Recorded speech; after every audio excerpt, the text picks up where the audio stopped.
Baik, Assalamualaikum warahmatullahi wabarakatuh. Waalaikumsalam warahmatullahi wabarakatuh. Selamat siang Bu Zuhera. Selamat siang, Bu Ina. Siang juga Bu ya.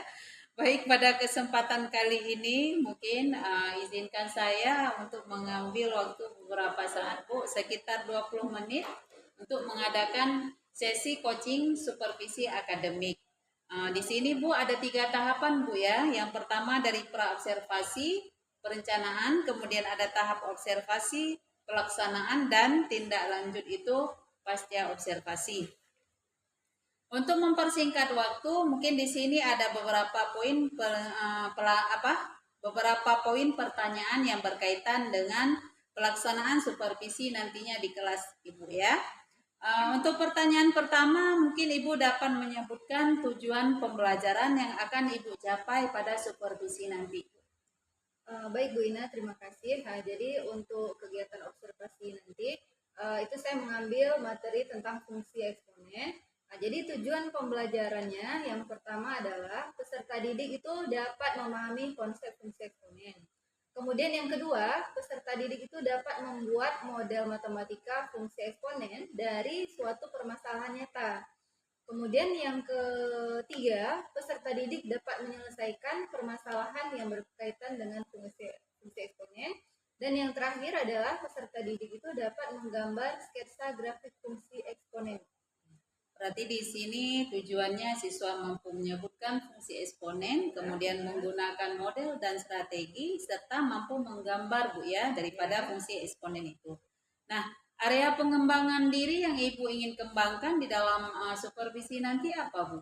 Uh, Area pengembangan diri yang pertama adalah siswa bisa berpikir kreatif, bernalar kritis, inovatif, mandiri, bertakwa, dan beriman kepada Tuhan Yang Maha Esa. Kemudian pengembangan diri ini yang berikutnya adalah mengembangkan kemampuan intelektual siswa dengan cara menyampaikan materi eksponen secara jelas dan mudah dipahami oleh siswa. Kemudian menyajikan pembelajaran yang berdiferensiasi sesuai dengan kebutuhan masing-masing siswa. Kemudian selanjutnya pengembangan sosial emosional dalam menghadapi siswa yang memiliki berbagai macam karakter kebutuhan siswa. Ya, sangat baik sekali Bu ya. Berarti di sini Ibu mengakomodasikan gaya belajar dan kebutuhan siswa serta melakukan PSE Bu ya, PSE pembelajaran sosial emosional. Baik, kemudian rencana pembelajaran yang akan Ibu terapkan di kelas nanti pada materi fungsi eksponen itu seperti apa Bu?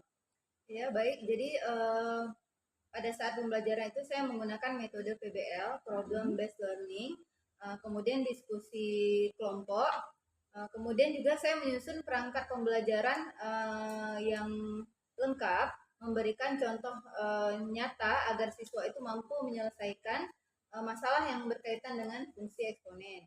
Kemudian saya juga memberikan LKPD itu sebagai bahan diskusi siswa sesuai dengan kebutuhan belajar siswa. Ya. Uh, Kemudian berarti tadi strategi pembelajarannya, rencana pelaksanaan pembelajaran melalui problem based learning ya. Berarti penilaiannya nanti itu penilaiannya mencakup penilaian yang seperti apa Bu?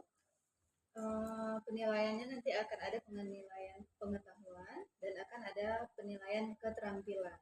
Kemudian juga ada penilaian sikap. Berarti 3 Bu ya, mulai dari pengetahuan, kemudian sikap dan keterampilan. Nah, tentunya di dalam melaksanakan pembelajaran di sini Ibu menggunakan metode apa Bu? Metode pembelajarannya. Jadi yang pertama nanti kan saya akan menyajikan masalah berupa tayangan slide PowerPoint PPT. Kemudian dari masalah tersebut siswa akan saling berdiskusi tentang penyelesaiannya. Kemudian juga nanti sebagai penguatan dari konsep fungsi eksponen, saya akan memberikan atau menayangkan video pembelajaran yang sesuai dengan materi tersebut. Berarti di situ tadi ada disinggung tentang penyajian slide atau PowerPoint ya. Di samping penggunaan PowerPoint dan slide, Ibu menggunakan media yang apa, yang bagaimana lagi, Bu? Mungkin ada media lain sebagai referensi? Iya, media lain sebagai referensi. Jadi nanti di sini saya akan memberikan bahan ajar. Bahan ajar itu sebagai sumber bacaan untuk siswa. Kemudian Ya. nanti akan memberikan LKPD sebagai bahan diskusi siswa juga. Sudah, Bu ya.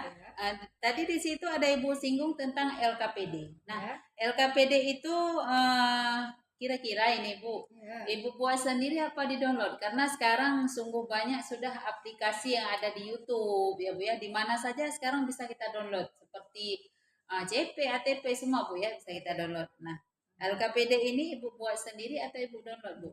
Alhamdulillah untuk LKPD saya buat sendiri. Berarti Ibu betul-betul seorang guru yang apa namanya kreatif Bu ya, mandiri juga.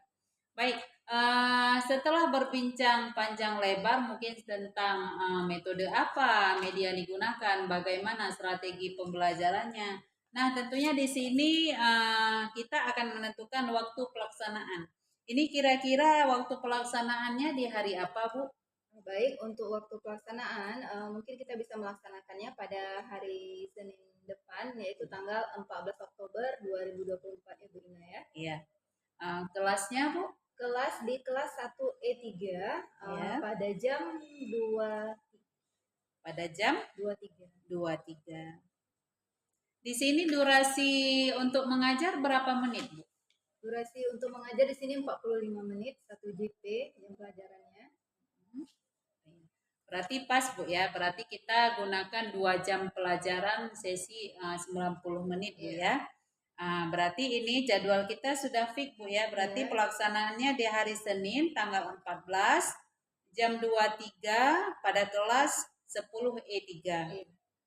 Nah, ada dari hasil percakapan coaching hari ini mengenai observasi dan supervisi akademik, tentunya apa ya hasil yang Ibu dapatkan dari perbincangan coaching kita pada pra observasi kali ini, Bu? Mungkin bisa Ibu jelaskan sedikit, Bu? Baik, yang pertama yang saya dapatkan dari pra observasi ini, yang pertama itu adalah memberikan motivasi khususnya kepada saya agar saya dapat menyiapkan perangkat pembelajaran itu secara maksimal. Kemudian membantu saya juga dalam kegiatan persiapan supervisi. Nah, jadi saya tahu itu apa yang harus saya lakukan, apa yang harus saya persiapkan. Nah, jadi sehingga di waktu kegiatan observasi nanti akan terlaksana dengan maksimal. Ya, luar biasa sekali Bu ya. Terima kasih Bu untuk waktunya pada kesempatan kali ini. Mungkin insya Allah kita akan berjumpa kembali pada sesi observasi pada hari Senin tanggal 14 Oktober 2024 pada jam 23 di kelas 1E3. Semoga Bu observasi hari ini bisa juga kita jadikan pedoman awal kita untuk persiapan pelaksanaan pembelajaran kita di kelas. Selamat sukses selalu Bu. Insya Allah kita berjumpa di lain sesi nanti pada tahap observasi. Sekian saja Bu. Assalamualaikum warahmatullahi wabarakatuh. Waalaikumsalam warahmatullahi wabarakatuh.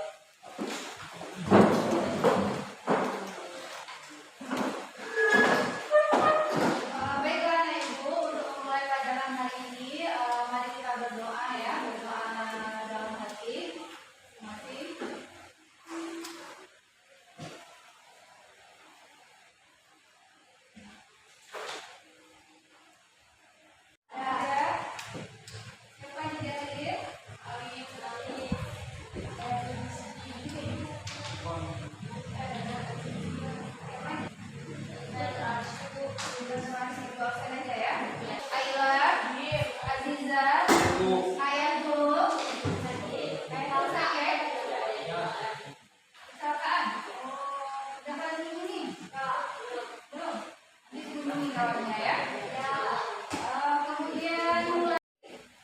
Bilangan berangkat ya.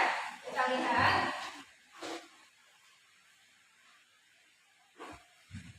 Nah, jadi sebelum kita belajar, kita harus tahu dulu apa sih tujuan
bayi mereka untuk minggu-minggu berikutnya itu bisa kita hitung. Nah, caranya menggunakan tabel jumlah perbuatan bayi. Kita lihat ya, tabelnya ada selang waktu. Ini artinya minggu pertama, minggu kedua, minggu ketiga dan seterusnya. Minggu mula-mula waktu dianya itu dianggap minggu 0 ya. Kemudian jumlah perbuatan bayi, nah kita lihat.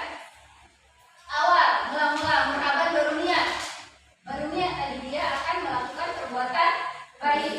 Berarti jumlah perbuatan baiknya kalau dalam fungsi eksponen itu bisa kita buat 1 sama dengan 1 kali 2 pangkat 0. Kemudian minggu pertama Murhaban sudah berbuat baik pada 2 orang. Maka jumlah perbuatan baiknya menjadi 1 kali 2 sama dengan 1 kali 2 pangkat 1. Pangkat 1 itu minggu ke-1. Pangkat 0 itu minggu pertama, minggu awal, baru mulai. Kemudian 2 itu adalah banyak orang yang dia niatkan tadi. Dia niatkan kan berbuat baik pada 2 orang. Ya. Kemudian minggu kedua bagaimana? 1 kali 2 kali 2. Jadinya 1 kali 2 pangkat 2. Kalau dicari Dinamakan pada tidak pakai sinus, kemudian dihubungkan dengan kurva mulus. mulus sehingga diperoleh grafik fungsi eksponen Y dengan fx a apa Jadi langkah kedua setelah kita dapatkan nilai x, kemudian kita substitusikan untuk fungsi y, maka kita akan peroleh titik koordinat x, y. Ya. Kemudian kita gambarkan pada bidang kartesius. Bidang kartesiusnya jumlah perbuatan bayi setelah selang waktu x minggu akan berbentuk fungsi eksponen. Ya kan, tadi fungsi eksponen kan? Apa fungsi eksponennya tadi? 1 kali 2 pangkat x. Fungsi eksponen berarti fx sama dengan ini ya, 1 dikali 2 pangkat x. Akan berbentuk fungsi eksponen. Fungsi eksponen adalah suatu fungsi yang persamaannya bisa dinyatakan dalam bentuk y sama dengan fx sama dengan k kali a pangkat x. Nah, kita lihat, k itu adalah konstanta. Apa arti konstanta? Apa? Konstanta. Arumi? Bilangan yang gimana? Konstanta. Bilangan yang berdiri sendiri ya. Jadi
2.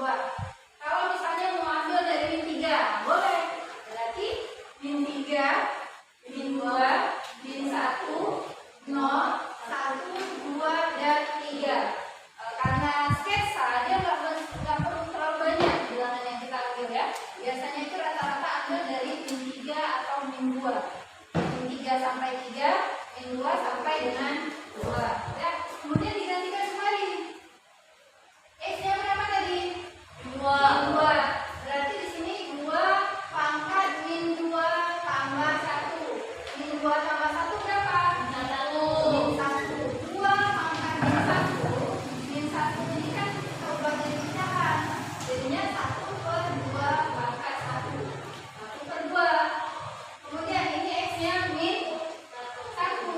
Min 1 tambah 1.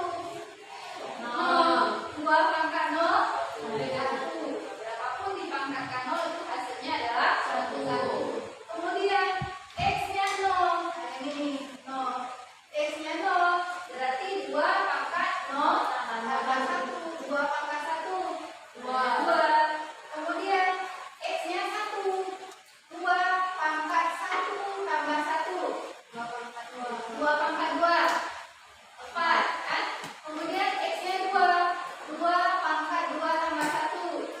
2 pangkat 3. 2 pangkat 3 sama dengan 8. Jadi di sini Y-nya 1/2. 1, 2, 4, 8. Oke, kita lihat selanjutnya.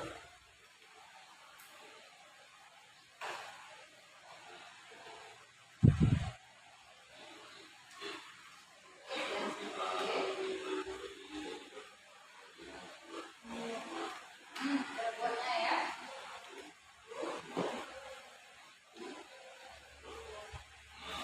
Nilai X yang tadi.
Yang mendatar namanya suku apa? X. Suku X. Yang tegak namanya Y. Suku Y. Kemudian di sini titik pangkalnya 0. Kalau klik ke bawah kembali berarti ini Y negatif.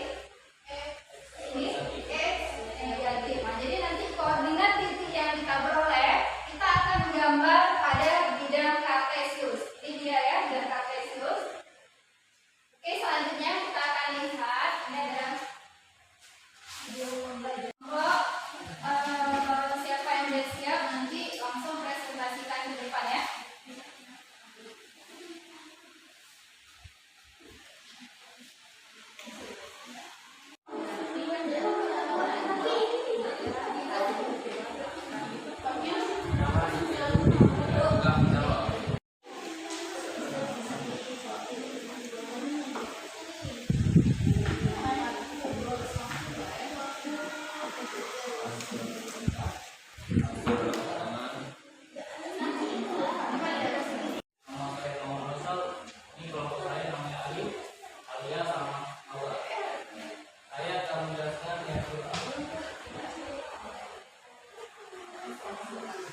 itu.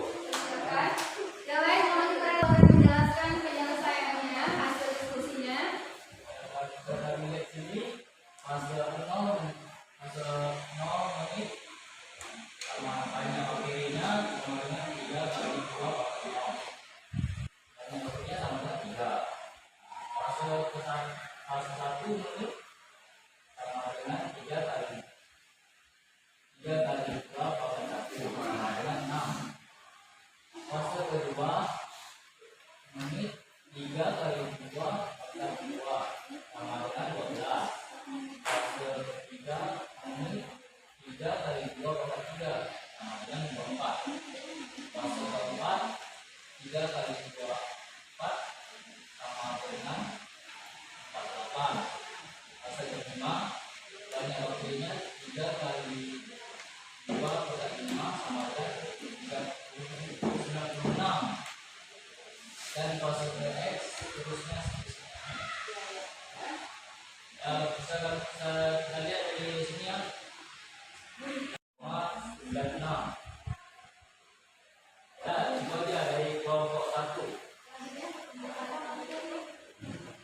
Jadi pertumbuhan bakteri dapat dimodelkan dengan fungsi eksponen Y sama dengan fungsi X sama dengan 3 kali 2 pangkat X. Ada yang mau ditanyakan teman-teman? 3 dari mana? 3 ini. Ada pertanyaan dari kelompok 3 ya. 3-nya dari mana? 3 yang mana? Yang ini ya? Ya, Bu. 3 itu dari bakterinya. Nah, jadi tambahkan sedikit ya. Bagus ya untuk kelompok 3 pertanyaannya. Angka 3 ini dari mana? Ini kan? Nah, jadi 3 ini adalah kita lihat ya dari soalnya. Mengamati pertumbuhan 3 bakteri pada sebuah bakteri. Jadi bakteri mula-mulanya itu ada 3. Kalau seandainya bakteri mula-mulanya ada 2, berarti 2 terusnya basisnya ya. Kemudian kalau seandainya 5, berarti 5 pangkat 2. Jelas? Nah, kelompok lain, kelompok 2, ada yang ditanyakan? Sudah jelas? Oke, silakan ditutup kelompok pertama. Oke, berarti dari kelompok 1 kami pamit. Assalamualaikum warahmatullahi wabarakatuh. Waalaikumsalam. Oke, 1. Waalaikumsalam warahmatullahi wabarakatuh. Kami dari kelompok 2 ingin menjelaskan penyelesaian soal lebih. Banyak bakteri setelah 3 jam, artinya banyak bakteri yang berkembang biak pada fase ke X. X sama dengan 3 kali 60 menit kali 15 menit. Sama dengan 180 kali 15 sama dengan 12 menit. Sehingga X ke X sama dengan Fx sama dengan 3 kali 2 pangkat X sama dengan 3 kali 2 pangkat 12 sama dengan 3 kali 4096. X sama dengan 4 kali 60 menit kali 15 menit sama dengan 240 kali 15 sama dengan 16 menit. Sehingga Fx sama dengan 3 kali 2 pangkat 16 sama dengan 3 kali 65 itu 336 sama dengan 196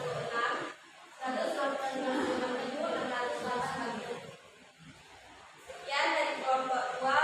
Assalamualaikum. Ada yang punya bertanya? Saya.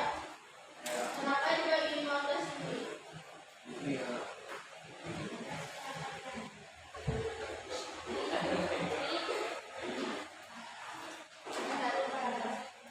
Karena seperempat jam. Karena seperempat jam. 15 menit itu nilainya sama dengan seperempat jam. Kelompok lain ada yang tambahkan? Kenapa dibagi 15 menit? Ya, gini. Kenapa? Coba suaranya. Karena bakteri membelah seperempat jam. Ya, karena bakteri itu periode bakteri itu membelah setiap periode itu besarnya adalah seperempat jam. Seperempat jam itu adalah 15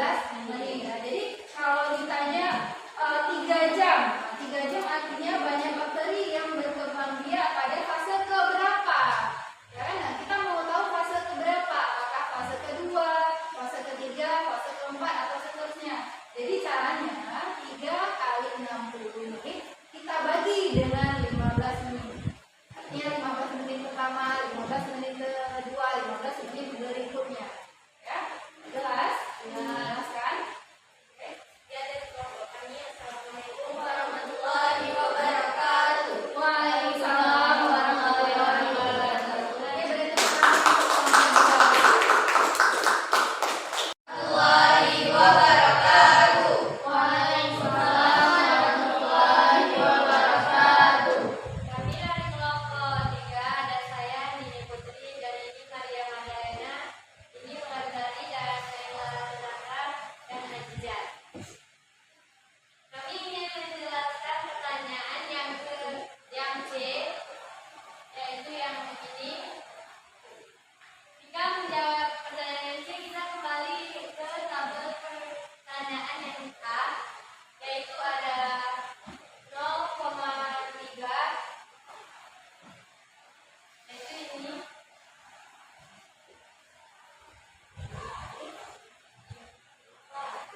Ini 1,6,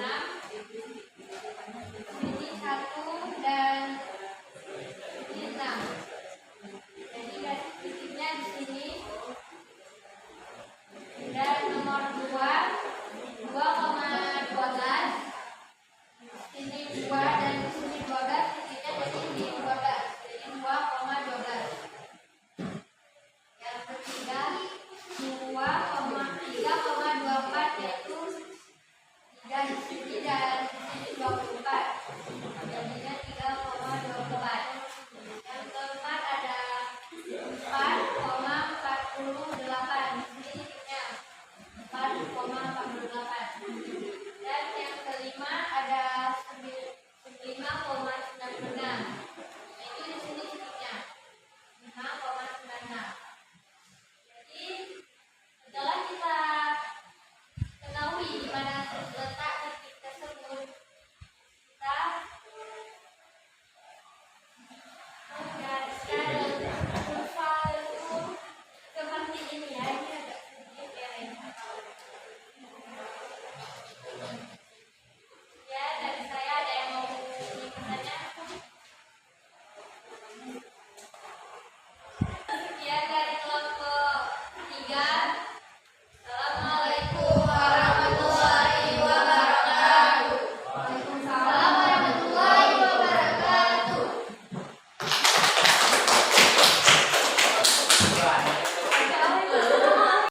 Kemudian sebelum kita tutup pelajarannya, kita akan mengambil kesimpulan tentang apa materi yang kita pelajari pada hari ini. Kira-kira siapa yang bisa menyebutkan apa itu konsep fungsi eksponen? Angkat tangan. Fungsi eksponen apa? Ya, Andini boleh. Fungsi eksponen adalah yang besar suaranya. Fungsi eksponen adalah bilangan yang berpangkat. Bilangan yang berpangkat. Ada lain yang menambahkan? Fungsi eksponen, udah benar ya? Apa namanya? Fungsi eksponen. Nah, jadi yang memuat bilangan yang berpangkat ya. Fungsi eksponen adalah fungsi yang memuat bilangan berpangkat. Kemudian tujuan dari fungsi eksponen ini atau tujuan dari bilangan berpangkat ini adalah apa tadi? Untuk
Waalaikumsalam warahmatullahi wabarakatuh.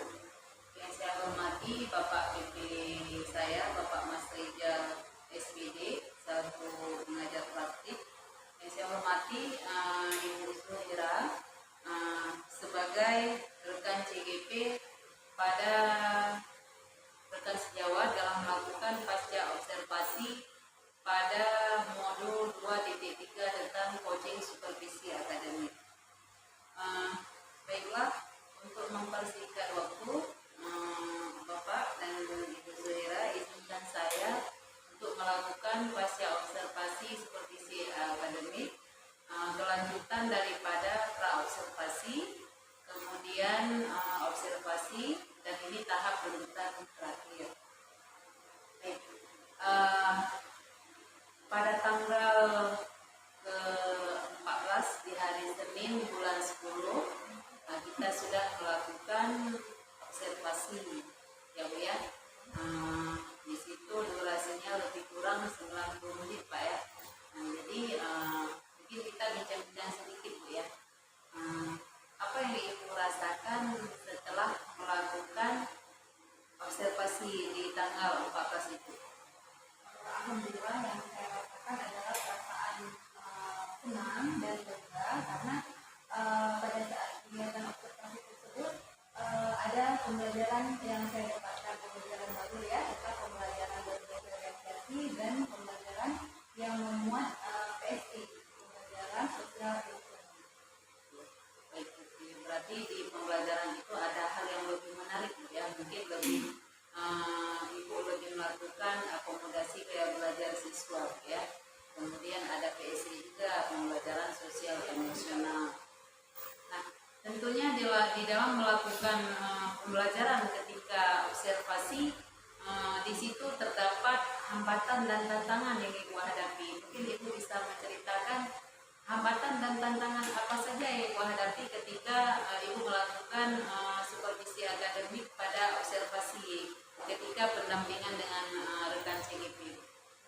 Baik, hambatannya salah satunya adalah keadaan di dalam kelas, yaitu pada saat mengakomodasi siswa dalam belajar berkelompok.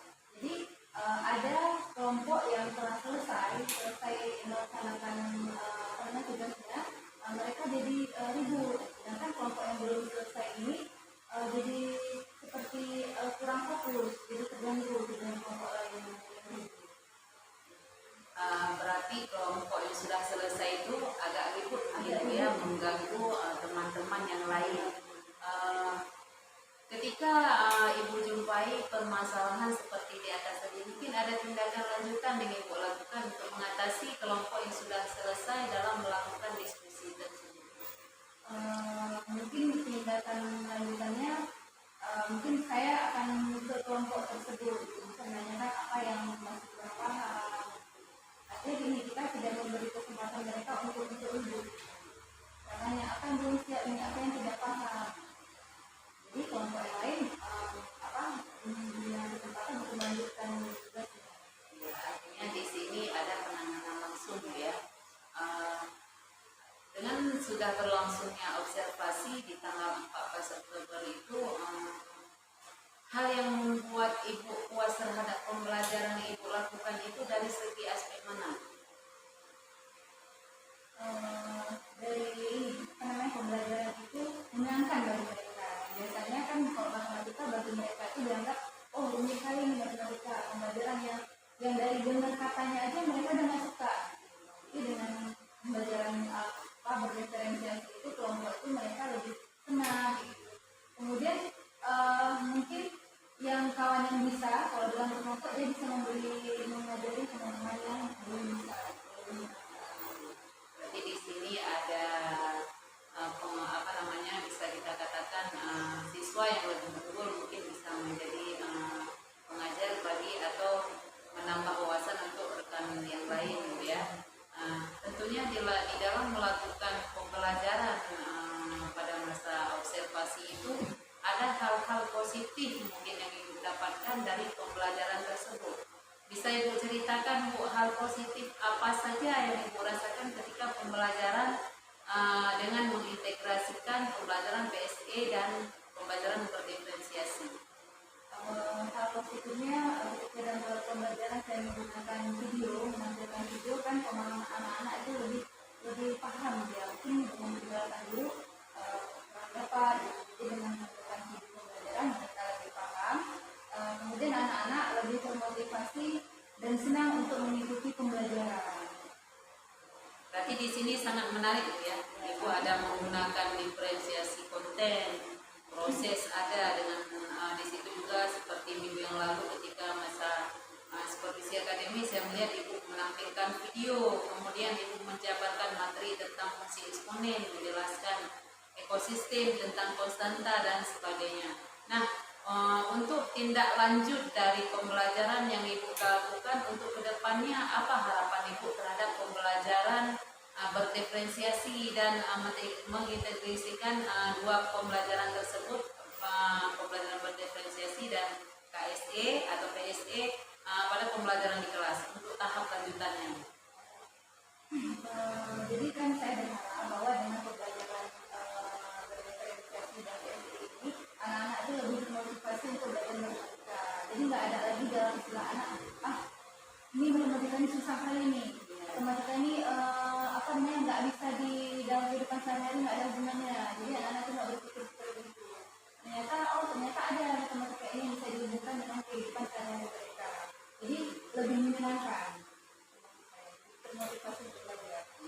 Berarti tindak lanjutnya nanti ada peningkatan lagi Bu ya di dalam minat belajar siswa. Di situ juga sangat menarik seperti penjelasan E kuadrat, kemudian menggandakan bagaimana kebaikan Bu ya, kebaikan satu orang, dua orang ditambah. Jadi ada jenjang-jenjang yang bertingkat ya, kita kaitkan dengan faktor lingkungan dan ekosistem. Mungkin sedikit Bu analisis hasil evaluasi saya berikan untuk Ibu.